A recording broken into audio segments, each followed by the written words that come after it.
አበባ ቤተክርስቲያን ውስጥ አይገባም።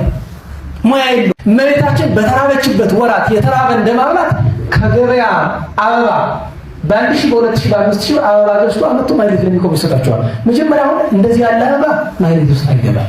እንኳን አበባ በገና መሰንቆ ማይሌት ውስጥ አይገባም። ሁሉም እኮ ስርዓት አለ። ይሄ እኮ እህል ነክ ነው አታውቁም? ይሄ እኮ ቤተክርስቲያን ውስጥ አይገባም። አበባ ቤተክርስቲያን ውስጥ አይገባም። ሙያ የለውም። በዛ ውስጥ ምን የሚሰራው ነገር የለም። አበባ የእመቤታችንን ምሳሌነቷን መግለጥ ከፈለገ አይታችኋል። በቤተክርስቲያን ጥንታዊ ስዕሎች ዙሪያ ሐረጋቸው እንደሆነ ምስጢር ለመግለጥ ቅጠል አበባ ያደርጉበታል እንጂ ከነሱ ምሳሌነቱን ለማጽናት እንዲያማ ከሆነ ጌታችን በግን ስለሚለው ታዲያ ሙክት እየጎተተ መንገድ ባንጂ አልቀረም ነው እንዴ? ያለ ጨዋታ አለ እንዴ? ድሃ እየተራበ አንተ አበባ ገዝተህ ልትጸድቅ አይሆንም። ስርዓትን እንጠንቅቅ፣ እንወቅ።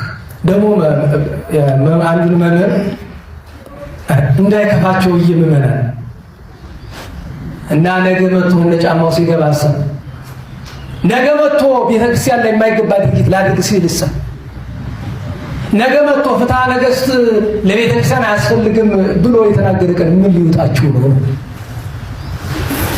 በጥቃቅኑ ነገር በሙሉ የማይሆን ነገር አይሆንም። ስህተት ከሆነ ስህተት ነው። የማይደረግ ነገር አይደረግም።